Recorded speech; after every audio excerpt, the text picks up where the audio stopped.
ഈശാലോ ആ. ഇപ്പത്തെ കുട്ടികളാകെ ലഹരിക്ക് അടിമയിക്കണേ. അപ്പൊ അതിനെ കുറിച്ച് എന്തെങ്കിലും ഒരു രണ്ടു വാക്ക് ഓൽക്ക് വേണ്ടിട്ട് ഇതിനിപ്പോ എന്താ ഞാൻ പറയാം. എന്തെങ്കിലുമൊക്കെ.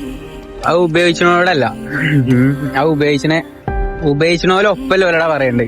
ആ നമ്മളുണ്ടല്ലോ ഇപ്പൊ ഒരു ലഹരി ഉപയോഗിച്ചണ ഒരു വ്യക്തിക്കുണ്ടല്ലോ, ഓന്റെ വാപ്പാനും മാനും പെങ്ങളൊന്നും തിരിച്ചറിയില്ല.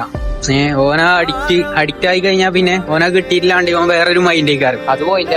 ആ അപ്പൊ കൊറേ വാർത്തകളൊക്കെ കേൾക്കണ്ടല്ലോ. അതൊക്കെ അപ്പൊ സ്വന്തം വാപ്പാനും മാനും പെങ്ങളും തിരിച്ചറിയാത്ത ഒരാള് എങ്ങനെ കൂട്ടുകാരന്റെ വാപ്പാനും മാനും പെങ്ങളൊക്കെ തിരിച്ചറിയാം? അപ്പൊ നമ്മളാദ്യം മനസ്സിലാക്കണ്ട, ഈ അയിമൊന്നും കിട്ടാല്ല, വെറുതെ കുറെ പൈസ പോവും. അല്ല പിന്നെ തടിക്കും കുറച്ച് കേടാണെന്നല്ലാതെ പിന്നെ കുറെ നെഗറ്റീവും കിട്ടും. നെഗറ്റീവ് എന്തോ ആയിക്കോട്ടെ, പക്ഷെ വെറുതെ നമ്മളെ തടി നാസാക്കും, നമ്മളെ വെച്ചിട്ട് പൈസയും പോവും, നമ്മളെ പെരക്കാർക്കൊക്കെ ദോഷമാണ്.